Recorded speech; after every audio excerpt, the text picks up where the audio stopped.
Hey photo enthusiasts, Zarina here with Digital World Beauty, giving you the best tips and tools for becoming a better photographer.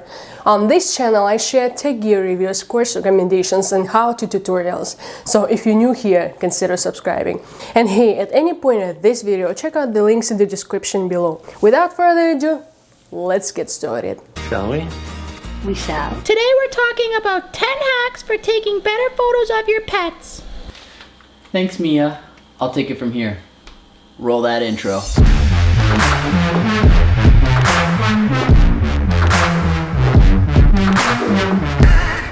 Welcome back, ladies and gents. For those of you who are new to the channel, I'm Daniel, and today I'm here with my two little helpers, Tank and Mia. Now I'm sure most, if not all of you, have some adorable pets at home, and who doesn't want to show off their adorable pets? So today we're going to take your pet pics from this to this with 10 cheap, easy, or even free hacks that you can do right away. All right, tip number one is to use treats. Now this might seem like common sense or it might seem pretty straightforward, but let's be honest. Cats and dogs have zero attention span, and last time I checked, they don't speak English, so anything you're saying to them, they're probably not gonna listen to. Use the treats to your advantage. Use it to get their attention and keep their attention. You'll be happy with the pictures, they'll be happy because they're getting a constant supply of treats. Tip number two, try taking the pictures on an ottoman or a stool. The reason this is good is because it limits the amount of space your pet has to move around, so they'll stay still for you. And secondly, if they want to decide to lie down or have a nap facing the opposite direction of the camera, you can just move the ottoman or the stool and face them without having to wake them up or agitate them and get them all riled up again. Tip number three, use window lighting. If you don't want to buy any lights right off the bat, have your shoot near a window. It'll create some depth on your pet and make your photos a lot more interesting than any other place in the house. Tip number four, use a big soft light. If you do want to get more advanced, you can pick up a SOFTBOX for super cheap. I'll link one below. All you gotta do is keep the light nice and close so that it makes a big soft light. And for a situation like this, you want to have a constant light, something that's always on, as opposed to a flash. A flash over time is going to start to hurt your pet's eyes, and that'll be reflected in the pictures. They'll look more tired and worn out. Tip number five, use a ring light. A ring light is something you could pick up also for really cheap, and I mean, keep in mind you don't have to use these lights only for taking pictures of dogs.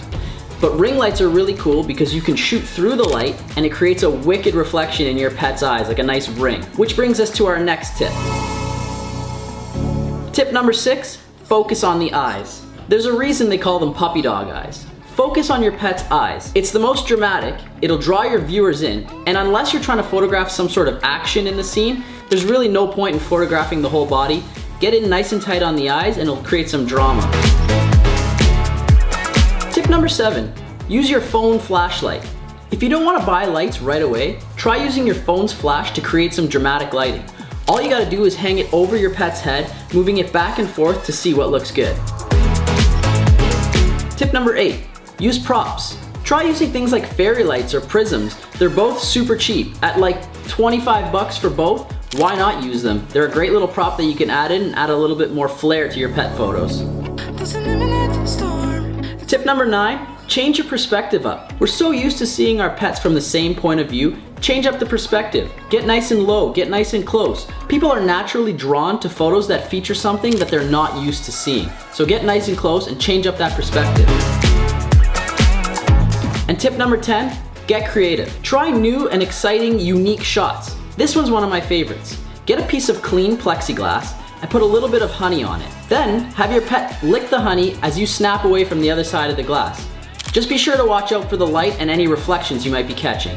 There you have it, ladies and gents. That's 10 quick ways to take some beauty, professional shots of your pets. I'll link all the stuff that I use down below. Who knows, once people see these pictures of your pets, they might want to hire you to do pictures of theirs, so you might make a quick buck. And that's it. Make sure you guys tag me in your pet pictures. I legit want to see them.